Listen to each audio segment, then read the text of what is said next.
Amigos, bienvenidos al ciclo En la Vuelta, bienvenidos aquí a Radio Cultura, bienvenidos al Auditorio Nacional Adela Reta. Queremos empezar este ciclo que cuenta con el apoyo del Instituto Nacional de Letras y obviamente del Auditorio del Sodre. Este ciclo que llamamos En la Vuelta porque la idea es básicamente vernos en la vuelta, tratar de unir las letras uruguayas de Montevideo, del interior y del exterior. La idea es combinar lo presencial con lo virtual, pero en este caso tuvimos suerte. En principio íbamos a hablar con Roberto Aprato acá en Montevideo y con Gustavo Espinosa allá en 33, pero por azares del destino, bueno, vino acá o se teletransportó realmente desde 33, eso es lo vamos a decir la verdad, y contamos con un holograma que es igualito a él, ¿no? Que nos va a permitir hablar directamente con Gustavo Espinosa en una versión de Zoom que tenemos nosotros solos aquí en la máquina de pensar. Contamos una que es igual. Bien, vamos a empezar. La idea es conversar del origen de todo y de conversar la novela de Aprato y La Galaxia Góngora, la última novela también de Gustavo Espinosa, y un poco siguiendo el esquema del ciclo Todos Somos Raros, la idea es combinar escritores, no hacer que los escritores se vean obligados a hablar de su obra, sino vamos a obligarlos a hablar de la obra de otro. En este caso, si te parece, arrancamos. ¿Con quién arrancamos? ¿Con Gustavo o con Roberto? ¿Quién quiere arrancar? Como gustéis. Bien, arrancamos entonces con Roberto Aprato. Ahí, agarra el micrófono, Roberto Aprato, y vamos a hablar, vamos a hacer un viaje galáctico. Vamos a empezar hablando de La Galaxia Góngora, este libro, esta novela de Gustavo Espinosa, que es, por un lado es una novela, pero por otro lado parece que fuera un dispositivo narrativo o una preparación para un largo poema barroco que hay al final, ¿no? Un larguísimo poema es que barroco. Es las dos cosas, ¿no?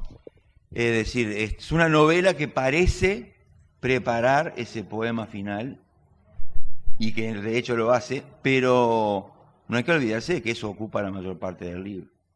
O sea, esa novela en la cual se gesta el poema de E.R. Cuenca, ese poeta vergarense que... Richard Cuenca. Richard Cuenca, que deja como legado ese gran poema gongorino, y que resulta de la teletransportación de Góngora a Vergara. Exacto. No, hay que acordarse que aparte de la proeza de la escritura del poema, que yo creo que es un tour de force escritural muy valioso, la primera parte es muy buena, la primera parte realmente es muy buena. Yo he leído la obra de Gustavo, o sea, salvo Todo termina acá, leí Las arañas de Marte en su momento, y Carlota podría también, y China es un frasco de fetos también. Me faltó Todo termina acá. Y Cólico Miserere. Y Cólico Miserere tampoco. Bueno, pero no importa, tengo una cierta base como para darme cuenta de qué es lo que pasa con la escritura de Gustavo, y vi que acá llegó a un punto que decías vos, del dispositivo para llegar al poema, como todo va hacia el poema, que le permite urdir una trama novelesca que es realmente muy, pero muy buena, aparte de la preparación de eso, ¿no?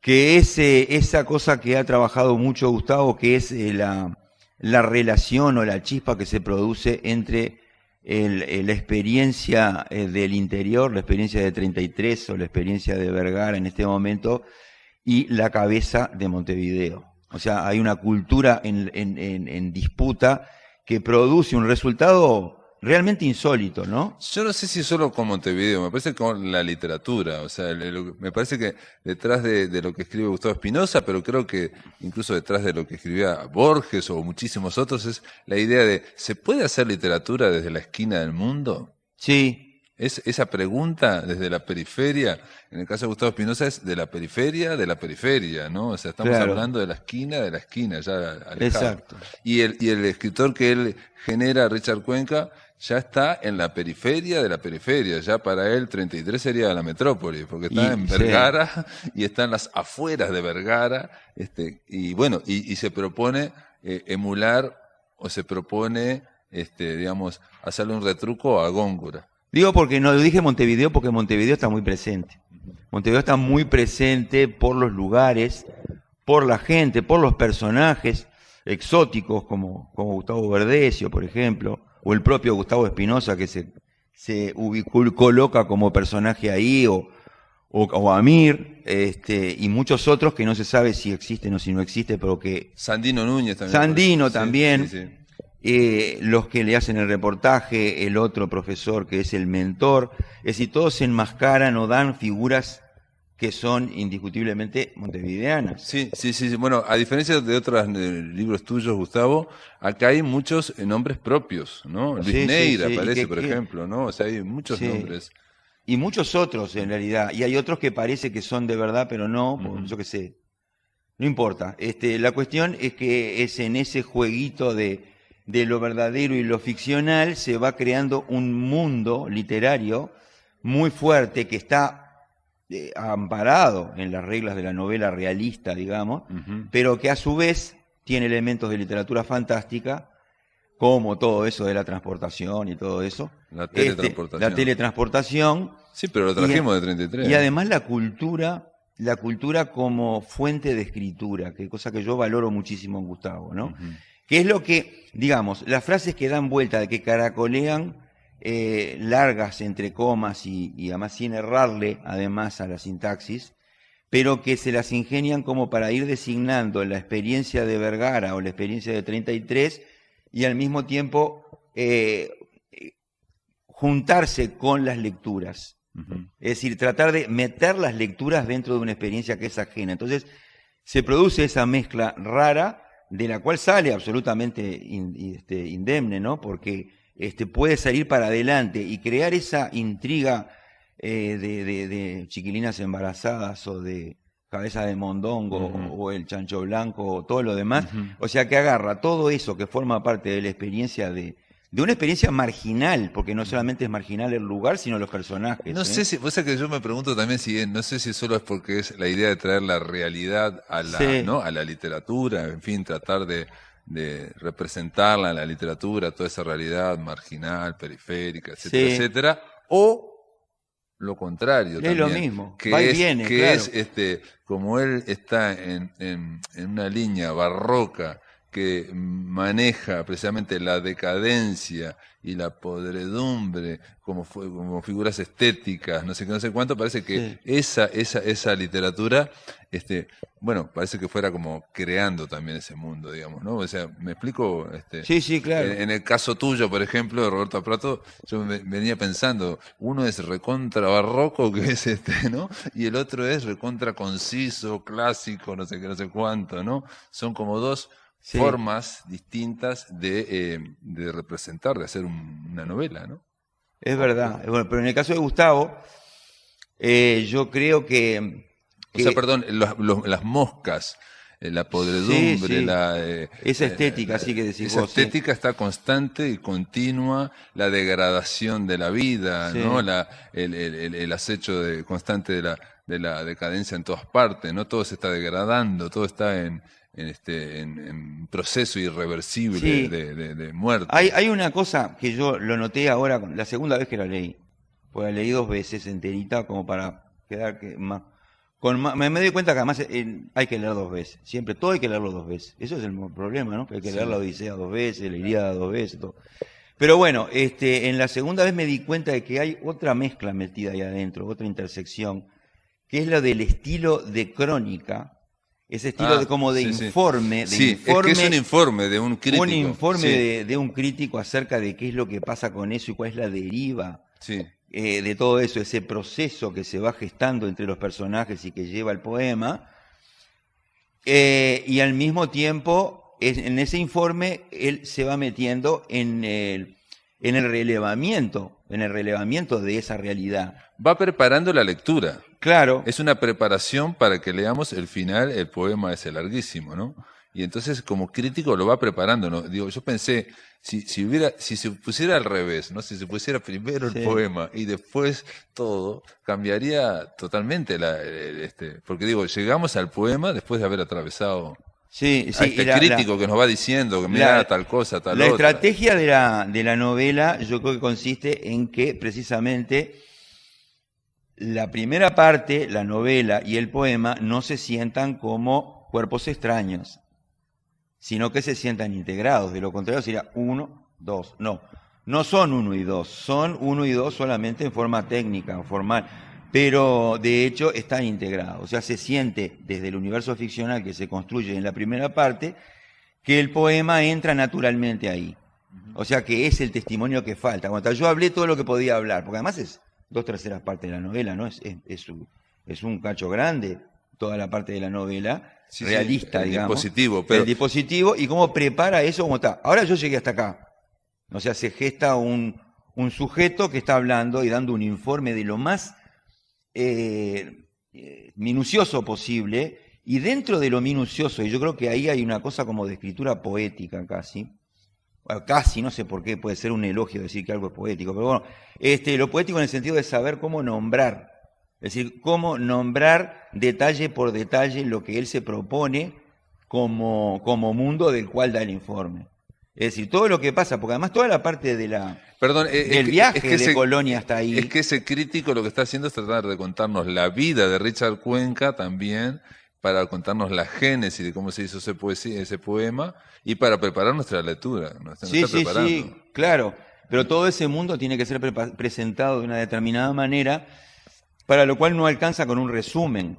Y ahí es donde viene lo barroco, porque el barroco es lo opuesto al resumen. Es decir, tiene que ser una proliferación. Pero mirá cómo empieza, digamos. Voy a leer cómo empieza para que vean el poema. O sea, todo esto nos está preparando para leer este poema, ¿no? ¿Y de qué trata el poema?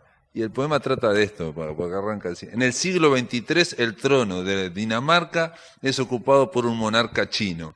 Allí se desarrollan ciertos proyectos de investigación científica sobre la espacialización del tiempo o la cronotransportación, habiendo logrado trasladar un perro callejero de Copenhague desde el año 2220 al 480 a.C., más precisamente al combate de las Termópilas, y con el propósito de celebrar el jubileo del Rey Amarillo, el gobierno decide rescatar del pasado a dos emblemas de la cultura danesa, el filósofo Søren Kierkegaard y el escritor Hans Christian Andersen. O sea, estamos en el siglo XXIII, de eso va a tratar el poema, van a traer a dos grandes intelectuales, hay un problema en realidad se elige a un tercero, Niels Bohr, y después empieza a fallar, y entonces termina Góngora en Vergara, ¿no?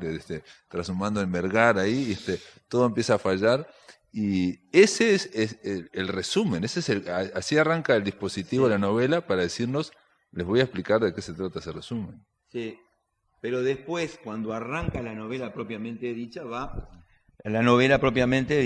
a contar el traslado del Chancho Blanco a Vergara y cómo eso supone trasladar una historia de un lugar al otro, ¿no?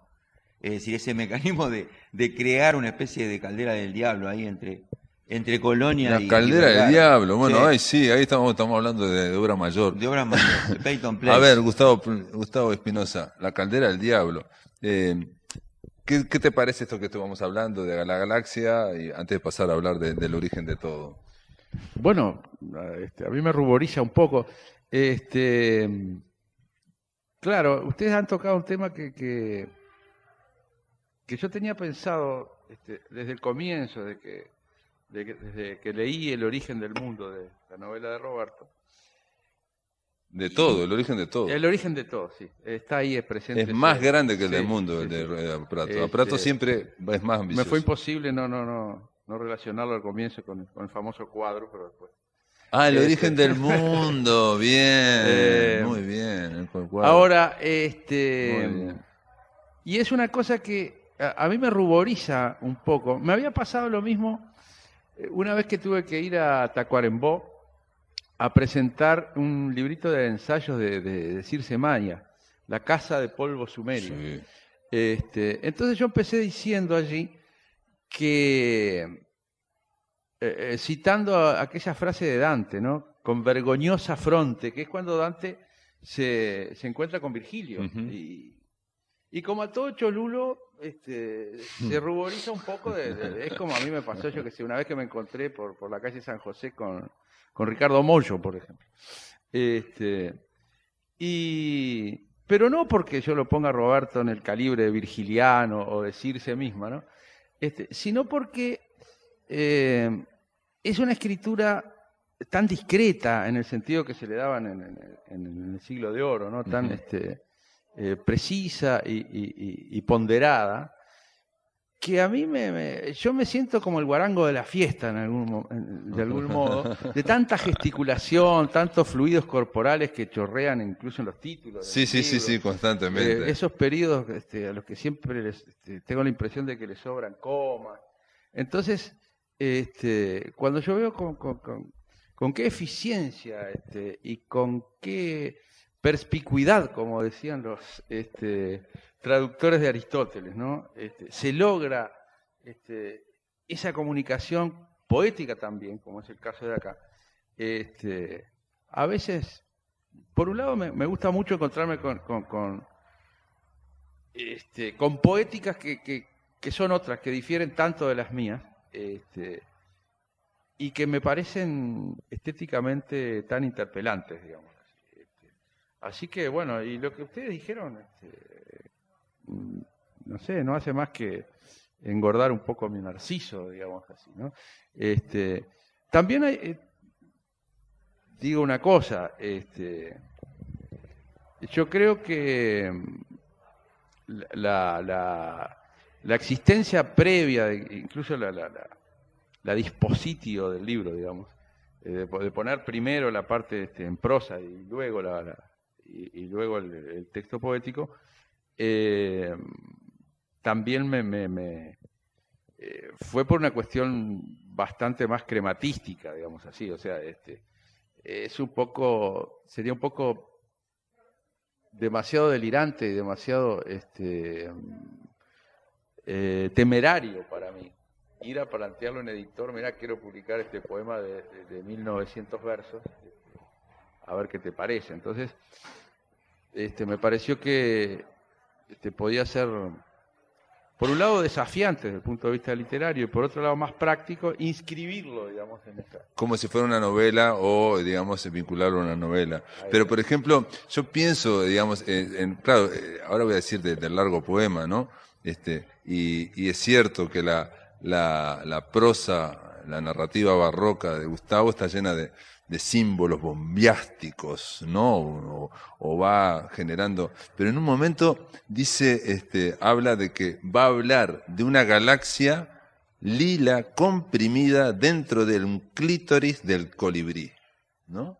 Clítoris de colibrí, pensé yo, digo, eso es hasta qué punto va la sonoridad, la palabra, y hasta qué punto va la imagen, y hasta qué punto tiene que ver con, ¿no? ¿Me explico?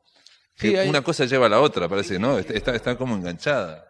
Sí, ahí hay dos cosas. Primero, en todo el poema hay un cierto abuso de las aliteraciones, ¿no? Uh-huh. Cosa que le copié a alguna poética de Eduardo Espina, por ejemplo. Y eso de la intensidad inaudita, comprimida en un lugar muy pequeño. Hay un soneto de Miguel Hernández que se parasita un poco ahí en el poema, que dice, no sé qué, una tempestad dentro de un hueso, una cosa por el estilo. Es esa la idea, digamos, ¿no? Llevada, extremada un poco. Extremada, porque se habla de la tensión de cada millonésimo de segundo, de cada eón de la historia toda, y abajo hay una nota que dice que eón en el sentido de unidad de tiempo equivalente a 1.000 millones de años, ¿no? Sí, también están esas amonestaciones un poco... Igual los dos, tanto en el origen de todo, mucho más claro que en la galaxia Góngora, los dos parten de la autobiografía, digamos, ¿no? O sea, de las cuestiones autobiográficas.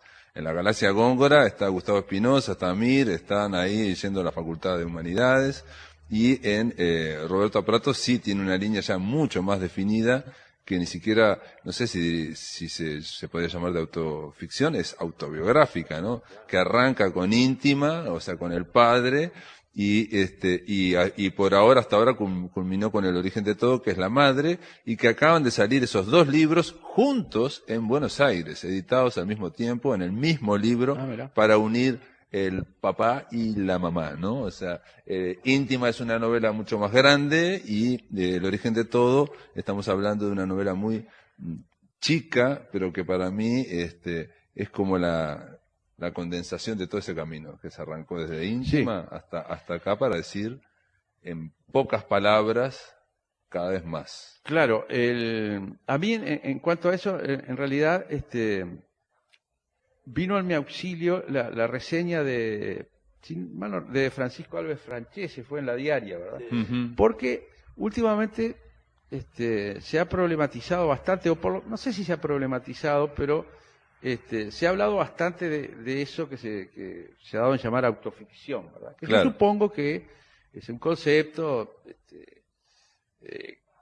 alrededor del cual debe haber toda una galaxia de papers académicos y cuestiones Sí, que yo desde ignoro, ¿no? que empezó en los años 70 en Ah, Francia. Yo ignoro cuál será con precisión, la determinación de ese género o lo que sea, ¿no? Pero fui a ver qué decía Pfaff de eso después de haber leído el origen de todo y claro, es una cosa, me parece mucho más sensata, y él habla de un libro autobiográfico Claro. que se va construyendo alrededor de ese personaje de la madre de Noemí, como que se va arrimando, digamos, va construyendo una serie de anillos hacia la concreción de ese personaje. Es como el libro se presenta como una averiguación Sí, de sí. ese personaje. Tratar ¿verdad? de saber quién era la madre y cuando se aclara, entre otras cosas, hasta qué punto se puede conocer una persona. Hay un límite. Y hasta qué punto la escritura es capaz de configurar una representación de esa persona que estuvo dentro de tu vida, no digamos ya cerca, ¿no? Sí, sí, sí. Claro. Y es un libro que además, que mientras se va aproximando a ese personaje, que lo va construyendo con esa discreción que yo decía, va continuamente cuestionándose la propia escritura, digamos. Está el libro cuajado de reflexiones, yo incluso tengo anotadas acá Sí, sí. las páginas. Sí, sí, esa es como la marca de Roberto, ¿no? O sea, es reflexiones la marca de acerca Roberto. del propio proceso de escritura. Claro, claro, claro. Pero por otro lado, otra de las cosas que me parece interesantísima del libro, además de otras cuestiones que tienen que ver más con el contenido, que algo estuvimos hablando ahora en los minutos previos con Roberto, que habrá oportunidad creo de conversarlo acá, además de eso, cómo se elude con gran elegancia, con gran eficacia poética, valga el oxímoron, Ujú. el peligro de construir una figura melodramática o heroica de la figura maternal. Sí, pero aparte tenés, digo, acá en Montevideo, en el Río de la Plata, todos los tangos que hay en torno a la madre, al melodrama de la madre, ¿no? Es brutal, ¿no? Una de las A cosas, nivel hispánico, claro. italiano, Y a no pratas solo eso. italianos, o sea, la mama, o sea, puede haber, hay toneladas y toneladas de literatura y de escritura que tratan a la madre, bueno, como... Claro, esa cosa, la madrecita buena, la Claro. cosa heroica, el sacrificio, el paso al costado. Eran 5 hermanos, ella era una santa. Exactamente.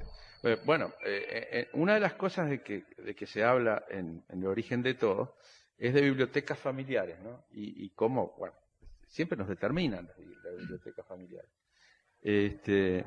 Y yo recuerdo, por ejemplo, que mi viejo,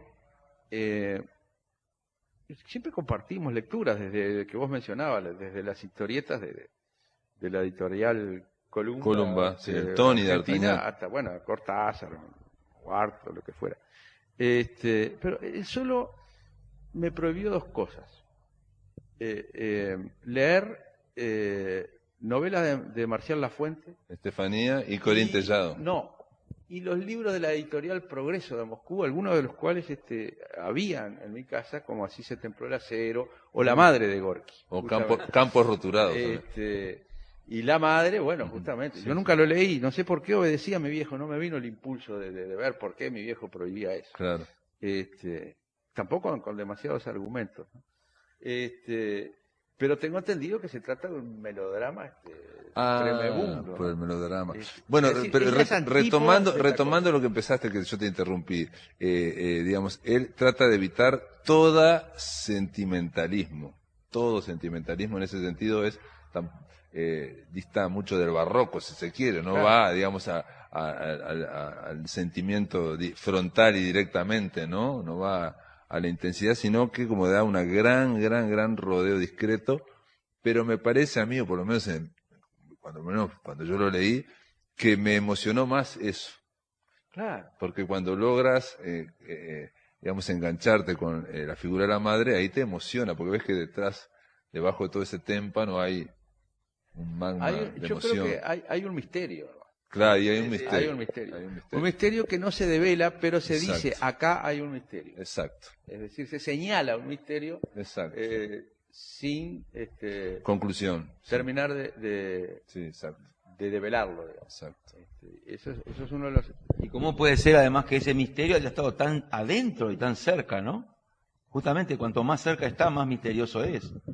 Sí, lo que a mí... Y perdón, y se supone, porque lo dice el narrador, que ahora ya pasó mucho tiempo y yo ya sé quién soy, qué persona soy, y aún se mantiene mi misterio.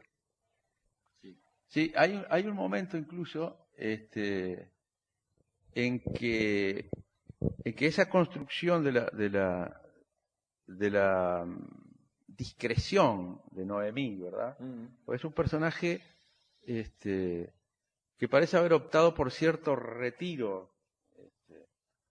Sí, un papel secundario, digamos, bajo perfil dentro de la familia. El alto era el esposo, Exacto. ¿no? El médico, y ella... Y eso se confronta con algunos paradigmas que vinieron después, que vos aludís, creo que fue manejado por algún miembro de la familia también, que decía, no, que fue una mujer subordinada. Claro, aplastada. Por ejemplo, ella tiene un piano y lo vende para comprar un electrodoméstico. Pero hay una enorme fuerza en ese personaje tal como... Y yo acá no estoy hablando de la madre de Roberto, a quien no conocí, sino del personaje que se construye acá, ¿no? Hay una enorme energía, y eso creo que es lo interesante. No quisiera ser desmesurado, pero lo prodigioso que se logra con esos contenidos que huyen explícitamente de lo excesivo y de lo melodramático. Ahora, otro misterio que hay, digamos, es un misterio mucho más chico, es que cómo contando algo tan concreto como es la experiencia con tu madre, en el caso de Roberto, ¿no? Tan específico, y contando básicamente las películas, los títulos de las películas que ella veía, y que ella era una cinéfila extraordinaria, con una intuición espectacular, ¿no? Y contando los libros que había en su biblioteca, ¿no? Los libros que leía, ¿cómo podés estar contando toda una época? Exacto, Uruguaya, todo, o sea, es reconocible que aquí en Uruguay había gente, digamos, sin demasiada educación, que tenía un nivel de cinefilia impresionante, es impresionante lo que sea, y los hogares de clase media baja, que tenían unas bibliotecas que son los mismos libros que aparecen ahí, que Roberto, yo te decía, El país de las sombras largas, o los de A.J. Cronin, La llave del reino, cosas así. Sí, que eran como lugares comunes de las bibliotecas, ¿no? Exactamente. Como un paisaje de la biblioteca. Que de repente aparecían libros del boom también, de Vargas Llosa. Sí, claro. Sí. Agatha Christie, Séptimo Círculo. Sí, pero eso más bien después lo traje yo, pero digo, Patrick Quentin, alguna cosa así, sí lo leí de ahí. Pero habían libros más bien de drama, si hay que un género, no digo, yo no, de terror y policial no existía, ¿no? No. Ciencia ficción, no había no, nada no. de eso. Pero lo que pasa es que lo que yo quería decir de ese misterio es que no sabemos que ocurre lo mismo ahora, siempre ocurre eso. Siempre hay una especie de biblioteca, de paisaje que estamos nosotros habitando y que no es el mismo del paisaje que se habitaba en los años 40, por ejemplo, ¿no? O los años 50, ¿me explico? Y que sin embargo, es como si analizando un alfiler, ahí dieras con todo, ¿no? O sea, sí. Eso fue otra de las cosas todo. que, claro, la construcción de ese aire de época, esa atmósfera, digamos, mediante la enumeración, por un lado, primero de las películas, ¿verdad? Que hay un montón, una lista muy larga de películas, y por otro lado de la biblioteca. Y hay nombres que claro, que a mí me retrotraen a las pequeñas bibliotecas de mi familia. Hay nombres que se repiten, hay películas que se comentaban, y eso lo hablábamos ahora hace un rato fuera de la comunicación pública, digamos, que yo no sé si sigue existiendo tal cosa de lectores y consumidores de cine que tenían una intuición muy certera y que podían discernir en lo que era entre lo que era un mero pasatiempo y lo que por las razones que fuera, que no resultaban nunca demasiado explícitas, era algo que tenía algunos valores artísticos o humanos, digamos así. Llega a decir en un momento, porque lo leí ahora antes de empezar, llega a decir en un momento que de la madre, Roberto, en El origen de todo, que lograba, no se sabía cómo, percibir cuando no había ni falsificación ni alarde en una película. Claro, se dice Y son explícitamente. las dos cosas, digamos, ¿no? Porque puede haber alarde cinematográfico y puede ser, bueno, no equilibrado, digamos, ¿no? Las dos cosas. Se dice explícitamente que en su índice, digamos, no estaba ni Godard, ni Resné, ni Antonioni, nada. Claro. No. Era la narrativa hollywoodense, digamos. O no más hollywoodense, convencional, o más europea convencional. también. Europea, muy europea. Sí. Toda esta novela sale de un momento que me acordé de la tienda de la calle Mayor. Y me acordé de mi madre diciendo la tienda de la calle Mayor y de ahí salió la novela entera. La película española, ¿no? No, ¿cuál es? checa. Una película checa sobre la Segunda Guerra Mundial que de repente me acordé, pero porque me acordé de la voz de mi madre nombrándola. Y a partir de ahí, ping, ya está. Gesté toda la idea del libro. Porque era como que si yo le debía a la tienda de la calle Mayor y todo lo que vino con eso, ¿no? Todos los ciclos del deshielo soviético. Claro. Y a partir de ese listado también aparece un perfil que es específico, era de tu madre, pero insisto, que es un paisaje cultural uruguayo que había acá y que no había, yo que sé, en España o en Italia, en otros lados, digamos, ¿no? O sea, es muy específico. No lo sé si no había, ¿no? pero No es sé. cierto es cierto que sí, que Es Río de la Plata, porque mirá Manuel Pucci y sus recuerdos. Ah, sí, claro. sí. Dicen, Pero un- él va más por lo melodramático. Sí. Sí. Y va más por lo, digamos, la cultura más camp, más pop, ¿no? Exacto. O sea, acá lo que hay es decir, esta película funciona, ¿no? Sí. Montgomery Clift siempre funciona. Por contenido, ¿no? Claro. El alarde formal, esas cuestiones No. no estaban en las preferencias. Y tampoco estaba en esto, porque esto es lo más raro también. Ni siquiera Bergman, ¿no? Que tenía todo ese prestigio. Sí, Berman algo sí, pero no todo, ¿no? No, distinguida. No. Pero lo que aparece, digamos, es que tampoco hacía análisis cinematográfico. Era simplemente, esto está bien y hace o alarde o está desenfocado, ¿no? Está falsificado. Ahora, en los dos casos hay esa llegada a tierra, digamos, uruguaya. En el origen de todo, claramente, yo creo que involuntariamente describís todo un paisaje, ¿no? Y en la Galaxia Góngora se describe, sí, digamos, otro paisaje que es de la dictadura, por lo Sí, menos la de cultura de Miramés, resistencia. de la cultura de resistencia hasta cierto punto, pero está como más impregnada, ¿no? Está más impregnada de otras cosas. Más de ficción, parece, ¿no? Bueno, ¿no? Ni tanto tampoco, ¿eh? Ah. esos consumos creo que eran bastante de época también. Sí, es todo lo que los personajes llevan para encontrarse con esa experiencia.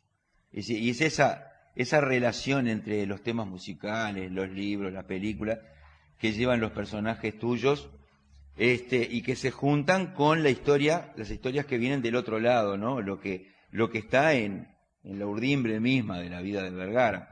Entonces hay esa cosa, y las frases esas, lo que no terminé diciendo, es que la perfección del lenguaje consiste en juntar en la misma frase las dos realidades. Muchas veces si se pega en un lado y se rebota en el otro. Si juntás los prostíbulos y las historias truculentas de la tía y no sé cuánto con la cultura que viene de Montevideo, o la cultura que trajo Cuenca de Montevideo, o los versos que está escribiendo Cuenca, en el mismo lado. O sea, es una expresión, te digo que es una experiencia rara en ese sentido, como a veces en una oración misma se mezclan dos mundos. Los dos mundos sería que la imaginación de Cuenca y la realidad de Montevideo, por ejemplo. O la realidad de Vergara. Sí, como que se juntan, hay dos océanos que se juntan ahí, en un solo punto. Y eso produce un estallido muy, muy particular. Igual en los dos hay el tema de la escritura. En uno es la preparación de lo que vamos a leer, ¿no? En la Galaxia Góngora se está constantemente informando para que se va a preparar. Y en El origen de todo se está una y otra vez analizando de si se podrá realmente avanzar en este misterio. O sea, si hay mucho para decir, ella no hablaba casi nunca, hay muy poca cosa para decir. En fin. ¿Cómo representarlo? ¿Y cómo tiene representarlo? Que hacer la escritura con eso? Claro, Está claro. continuamente volviendo sobre esa dificultad y sobre esa problematización del libro de Roberto. Problematiza la escritura, pero también... no se da por vencido. Dice al final, nunca dejé de pensar año tras año que era difícil, mucho más difícil de definir que mi padre, pero que su presencia constante me había provisto de un arsenal que usé, sin saberlo, durante toda mi vida, y que una vez aceptado eso, podía tratar su historia con la misma sensación de inacabamiento, de apertura constante a otros ángulos, que promueve una obra de arte. Claro. Y dice, eso es lo que he tratado de hacer, tal vez refugiándome en la ficción inevitable en cualquier tipo de escritura para dar vueltas a su alrededor sin tocarla. ¿Qué es una madre?, se pregunta. ¿Qué es un hijo cuando ya ha pasado el tiempo de hablar de padres y madre? Cuando lo que se puede decir remite a lugares comunes o a un pasado lejanísimo, ajeno al interés de cualquiera que no sea yo o alguien vinculado a mí o a ella.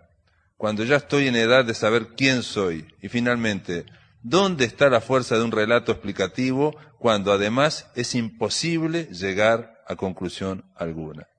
Esa es el planteo y, digamos, el final, que no concluye nada, digamos, de El origen de todo, ¿no? O sea, vuelve al origen de todo es la escritura, ¿no? Estamos tratando de dar vuelta sobre lo mismo. Y también, de alguna forma, se plantea me parece a mí igual que en la Galaxia, pero no sé, el tema de se puede ser escritor, se puede escribir desde acá, puedo escribir con esto. Y creo que nosotros no hemos hecho otra cosa que tratar de demostrarlo, aunque sea por defecto. Y uno escribe con lo que tiene, y creo que tanto Roberto como yo nos hemos pasado la vida alrededor de esto, alrededor de la escritura de otros y en menor medida de la nuestra misma, con la docencia, con la lectura y con la escritura, y ese es el material que tenemos. Y creo que, bueno, que no podemos menos que tematizarlo en los libros, ¿no? Tematizar, pero yo les pregunto a los dos, y esa idea que decía Onetti que es un fracaso, o sea que la escritura es un fracaso. Yo qué sé, Onetti era muy sangriento, muy melodramático, ¿no? Habrá quienes fracasan muy tanguero. Y quienes no. Sí. ¿No? Y se puede pensar que es un fracaso e intentarlo igual, y llegar a un brillo pre-fracaso o post-fracaso. Porque a lo mejor ese fracaso en otro terreno y en otro no, yo qué sé, en el nuestro no. O sea, vos podés llegar a algo igual. Faulkner decía que hablaba de fracaso, que Thomas Wolfe fracasó mejor que él, que no sé qué, que fracasó, yo también fracaso. Digo, Onetti lo sacó de Faulkner, también hasta eso sacó, sí. ¿no? Esa idea de... Onetti dice que algún lugar que no recuerdo ahora, si es un reportaje o eso, o en un artículo o en una novela, que el propósito del escritor debe ser el fracaso. Claro. Sí, sí, sí. Es medio exagerado. No Pero- había, claro. ¿no? Es medio exagerado. Pero Había bueno, algo de Butad, creo. pero Woody Allen, yo siempre pongo el mismo ejemplo. Woody Allen terminó de hacer Manhattan y fue y les ofreció a los productores hacer 2 películas gratis si la retiraban, si no la ponían esa película. Y le dijeron que ni hablar. Y él dice, claro, le gustó, a todo el mundo le gustó porque no sabían la que yo tenía dentro de la cabeza. Claro, bueno. Claro. ¿No? La que él tenía dentro de la cabeza era una que era espectacular y la que salió fue luego que, o sea, para él lo veía como un fracaso y quería retirarla, ¿no? Sí, Sí. sí, yo siempre al respecto digo, refiero algo que dijo una vez Espínola Gómez, que creo que se ha vuelto a poner de moda Sí, últimamente, sí. que bueno, que siempre terminamos, él decía un cuadro, pero yo lo puedo transferir a los libros, por saturación. Claro, por abandono. Por saturación, que ya no se puede más. Entonces, nos aproximaremos tanto como podamos a ese libro que teníamos en la cabeza. Pero sabiendo que no vamos a llegar. El libro. El El libro. libro, tipo Mallarmé. Una Y en el cosa caso así. última pregunta, me quedan 4 minutos, porque Gustavo Espinosa, vos te insume mucho tiempo, en general, ¿no? Digamos, hay varios años entre un libro y otro, ¿no? Lo que pasa es que, sí, yo soy un escritor un poco lento, pero también lo que pasa es que me dedico a otras cosas. Tengo que dar clases en secundaria, vivir. Pero mirá que Aparato hace como 18 talleres por día hacer tareas domésticas. y saca un libro por año. Mirá que Está Aparato es loco. impresionante. Bueno, está, yo qué sé, estoy jubilado, ¿no? Son tiempos, ¿viste? Yo qué sé. Sí, yo quizá me quede un poco un cierto lastre de algo que no sé si acá se menciona en la galaxia, que era con Amir, cuando recién empezábamos en esto, la búsqueda, fascinados por Borges y por Bioy sobre todo, la búsqueda de la trama, ¿no? De una trama hacia la cual dirigirse Sí, sí. y armar toda la cuestión. Que eso, para el escritor en que yo me he terminado, malgré moi, digamos, convirtiendo, he tenido que abandonarlo, ¿no? Porque si no, no escribiría nada. Pero quizá me queda algún poco de ese lastre, ¿no? De tratar de ver el final antes de empezar a escribir, y eso me enlentece un poco más todavía. Y en tu caso, Roberto, para terminar, ¿cómo es la escritura? ¿Cómo es, digamos, porque vos publicás bastante por año, Pero claro, pero yo prácticamente no estoy poesía. nunca sin escribir. Sí, y Es cierto que, claro, en los últimos tiempos tengo más tiempo, tengo mucho más tiempo, pero igual, aún no teniendo tiempo, yo escribía, ¿eh? En mis épocas de visitador médico escribía como loco, en 33 escribí como loco. Mirá. Bueno, me iba de gira, estuve 2 años de gira en 33 y yo escribía en los boliches, en el hotel, en cualquier parte. Como visitador ibas allá. Claro. Mirá. Y fui, y en todos lados, en todo el interior y en todas partes escribía, en los momentos que tenía, escribía. Y vos, no puedo parar, digo.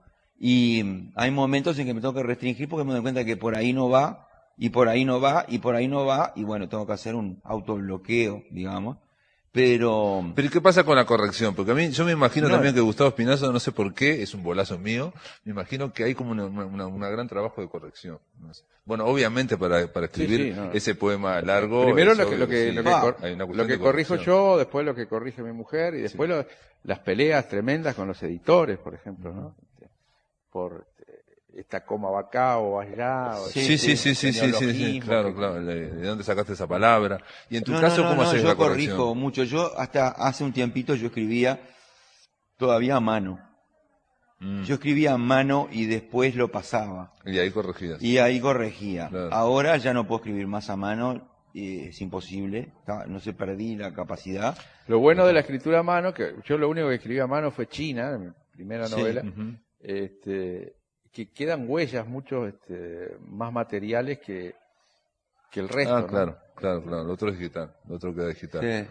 Pero bueno, Pero, digamos, yo lo escribo, ahora escribo directo en la computadora y el problema es que no que impresiona como muy lindo de entrada y te parece que no tiene ningún Claro. error. Bueno, ese es el problema que ¿No? dicen todo el mundo, que todo el mundo cree que parece que Claro. ya está hecho un libro, Parece está un libro, perfecto, claro. parece un No, libro. yo el poema lo escribí a mano. Y hay un error. Ah, lo El escribiste a poema mano. lo escribí a mano. En realidad, lo armé primero en la cabeza, lo iba armando de tiradas. Cuando me sentaba ya tenía alguna tirada de versos y era corregir poco a mano, ¿no? Y después recién lo pasé. Eso es verdad, lo escribí a mano. Es un poema larguísimo, ¿no? Está muy bien hecho 1900 ahí. versos. Bueno, Y- muy bien. No Bueno, sé si querés no, agregar algo más. me a ver. gustó mucho No, el no. poema también, realmente, Gracias. aparte de la novela. Bueno, y hay un detalle que yo se lo dije a Espinosa, pero a él no le gustó mucho, pero digo, yo como lector me pasó que en ese largo poema, que es barroco, exagerado, bombástico, no sé qué, también hay humor. O sea, yo en un momento decía, No, sí, esto claro. es una No, no es que no me exageración, faltaba, esto es ¿no? como un bolazo gigantesco, un mega bolazo, que me causaba gracia, me iba causando gracia. No de reírme, pero me parecía gracioso. Sí, está bien. Claro, sí. Hay humor en el texto mismo del poema, hay un voluntario, hay humor, puede haber involuntario, por supuesto, puede que el poema sea ridículo, es probable también. Y bueno, los que son manifiestamente irónicos, que son el aparato crítico, Claro. que a veces puede ser útil por otras razones, pero bueno. Bueno, el aparato crítico que es irónico también ahí se está riendo de toda un poco la parafernalia de la industria editorial uruguaya, ¿no? O sea que Sí, siempre sí. es parece Este mundo en muy el cual, precaria, en el ¿no? cual estamos, ¿no? Claro, En el cual claro. vivimos y tenemos que lidiar con eso día a día y no podemos evitar, o sea, si no, no podemos llorar. No, pero aparte de nuevo vuelvo a lo mismo, la idea de que decía Borges, se puede escribir literatura en esta esquina del mundo, Sí, es por esa supuesto. idea, ¿no? Borges pudo, yo qué sé. Y sí, a él salió bien. Bueno, Roberto Aprato, Gustavo Espinosa, gracias por estar acá en el primer encuentro en la vuelta a este ciclo destinado, digamos, la idea es vincular escritores. El próximo va a ser el 21 de septiembre y vamos a estar con Leonor Courtoisí aquí y su novela Irse Yendo, y con Fernanda Trías en Bogotá y su novela Mugre Rosa. Estaremos, es así, obviamente por Zoom, sino salvo que podamos teletransportarla, que no se descarta. No se descarta. Gracias por estar con nosotros. Bueno, adoro Muchas gracias. la teletransportación, como decía el maestro García. ¿El maestro qué? ¿Qué García? Charlie. Charlie García, sí. Gracias. Bueno, muchas gracias a vos.